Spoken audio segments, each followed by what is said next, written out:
경기도 연천 여행으로 선사시대를 엿볼 수 있는 연천 전곡리 유적, 전곡 선사박물관, 그리고 멋진 자연경관을 품은 제인폭포, 폐교를 드라마 세트장으로 꾸며놓은 드라마 미술 전시장을 다녀왔습니다.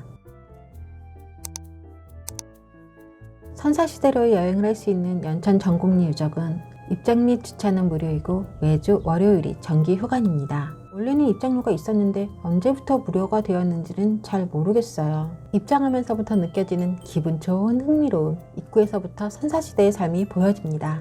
커다란 맘보스를 상대로 참으로 용감하신 분들입니다. 자그마한 호수가 너무 예쁘게 자리하고 있는데 자세히 보면 호수 안에도 곳곳에 선사시대 분들이 숨어 있어요. 이런 깨알 같은 디테일도 놓치지 않는 유적지입니다. 토충 전시관에 들러 잠시 구경도 하고 화장실도 들리고 체험관도 둘러보고 동상이 만들어준 그늘에 염소가 자기도 동상이냥 강렬한 햇빛을 피하고 있어요.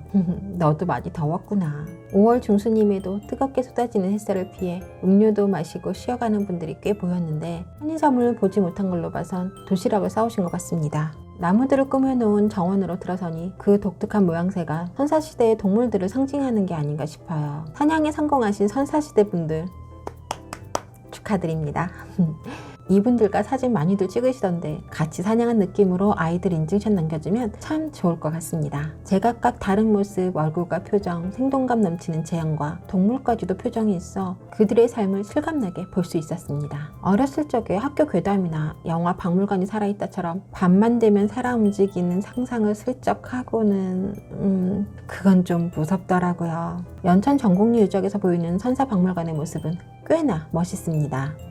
연천 전곡리 유적 뒷문으로 나가면 박물관으로 걸어갈 수 있어 저는 박물관에 주차하고 유적과 박물관을 걸어 다녔지만 각각의 주차장을 이용해서 다니는 게 더 나을 듯 싶습니다. 아무래도 두 곳이 바로 연결되는 건 아니라서 좀 걸어야 하거든요. 생각지 못한 땡볕에 너무 뜨거웠지만 선사시대가 너무 잘 재현이 되어 있는 모습에 완전 신기한 시간을 보냈습니다. 이 나이에도 이런 걸 보는 게 좋다니 아직 철들람 멀었나 봐요.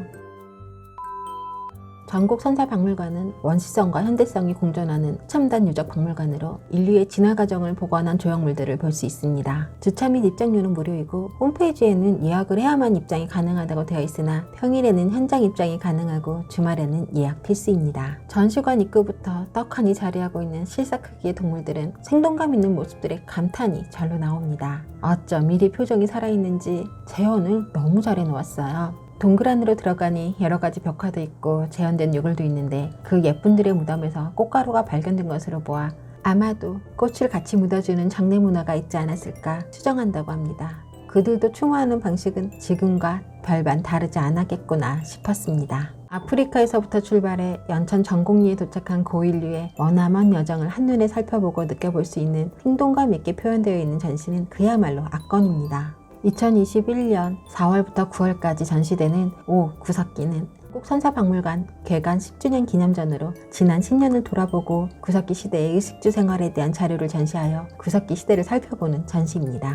레고로 그 당시를 재현해 놓았는데 요거 참 귀엽습니다. 아기를 얻고 있는 엄마가 가죽 손질하는 디테일은 참 감탄스럽습니다. 선사시대 의상을 보면 그저 걸치는 데만 그치지 않고 디자인이 꽤나 훌륭한 걸로 봐선 선사시대 분들의 미적 감각도 지금과 그리 동떨어져 있진 않아 보입니다. 지금의 우리와 기술과 도구만 달라졌을 뿐 살아가는 방법은 거의 비슷하다 느끼실지도 모르겠다는 전시를 여는 말씀을 읽어보고 전시를 한 바퀴 돌아보니 그 말의 의미를 알 것도 같습니다. 멋진 전시를 본 기분 좋은 기분으로 박물관을 그냥 벗어나기는 싫어 박물관 앞마당에 커다란 정원을 한 바퀴 돌았습니다. 5월 중순의 뜨거운 햇살 아래 조금은 더워지기 시작했지만 외부마저도 너무 멋들어지게 꾸며놓아 그냥 지나칠 수는 없었습니다. 전곡 선사박물관에서의 시간은 선사시대를 조금은 알게 된 신기한 시간이었습니다.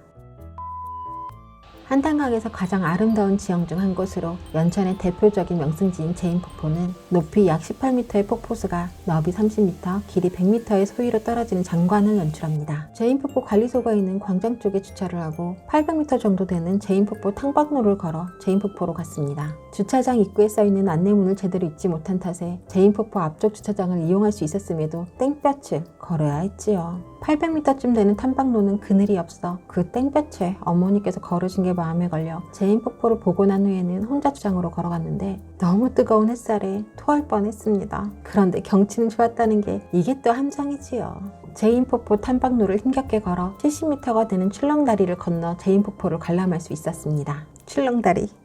쫄보는 이것도 걷기가 참 힘이 듭니다. 출렁다리를 건너 안전모를 받아쓰고 100여 개쯤 되는 계단으로 열심히 아래로 내려가면 제인폭포를 바로 앞에서 볼 수 있습니다. 멀리서부터 보이긴 하지만 가까이서 보니 더욱 멋집니다. 현무암 주상절리 절벽으로 쏟아지는 폭포는 그야말로 장관을 이룹니다. 멋들어진 풍경에 미친 듯 사진을 찍다가 문득 계단 올라가야 하는구나를 깨달으며 편의점 하나만 있으면 너무 좋겠다 싶었습니다. 음료 자판기는 있는데 편의점이 없어서 참으로 아쉬웠습니다. 연천으로의 여행 마지막으로 드라마 미술 전시장을 갔습니다. 드라마 미술 전시장으로 가는 길은 은행나무들이 가로수로 자리하고 있어 가을이면 너무너무 예쁘겠다는 생각이 들었습니다. 폐교를 드라마 미술 전시장으로 꾸며놓았는데 사장님께서 방송계를 하실 때 모으게 된 드라마 속 소품들을 한자리에 모아놓은 곳이고 몇 년간 닫아놓았다가 5월 5일에 재오픈을 하셨다고 합니다. 주차는 운동장에 하면 되고 입장료는 성인 5,000원입니다. 1층은 카페와 사장님의 애정어린 소품들이 있는 소품실 그리고 놀이방이 있고 2층으로 가면 드라마 속 배경이 그대로 재현되어 있는 전시장과 소품 전시가 되어 있습니다. 대부분 전시를 가면 만지지 못하게 되어 있는데 이곳 사장님께서는 만져보면서 체험하라고 그냥 쑥 훑어가지 말고 꼼꼼하게 들여다보면 은근 볼 게 많다고 설명해 주셨습니다. 그냥 대충 지나가면 싶은 것이고 꼼꼼히 들여다보면 몇 시간이고 머무르게 되는 호불호가 갈리는 곳이라며 안타까워 하셨습니다. 어머니와 함께였기에 60, 70년대의 배경의 세트장이 마음에 들어 이리저리 사진을 많이도 찍었더랬습니다. 특히 도시락이 쌓여있는 난로와 책보자기가 있는 교실의 풍경은 어머니께서 매우 좋아하셨고 드라마나 영화를 통해 많이 보았던 시대 배경이라 더욱 친근감 있는 근현대사의 모습이었습니다. 이번 연천으로의 여행은 연천을 잘 몰랐었기에 더욱 그 시간이 신비롭고 즐거웠습니다. 이런 시간 참으로 행복합니다. 연천에서의 점심은 연천 전곡리 유적과 가까운 임진강 쉼터 어부식당으로 갔습니다. 원래 유명한 건지 몇 달 전 김영철이 동네 한 바퀴에 나와서 유명해진 건지 모르겠지만 어제비로 꽤나 유명하더라고요. 뜨끈한 어제비를 호호 불며 한 입 먹으니 고소함이 훅 치고 들어오고 비린 맛이 전혀 없어 참 신기합니다. 추어탕과 비슷하지만 더 진한 고소함이고 맛있는 찬들이 함께하니 그 맛이 더욱 배가 됩니다. 먹다 보면 후추의 알싸함이 매콤하게 올라와 호불호가 있을 듯 보이긴 합니다. 구독과 좋아요는 소심한 저에게 큰 힘이 됩니다. 오늘 하루도 행복하세요.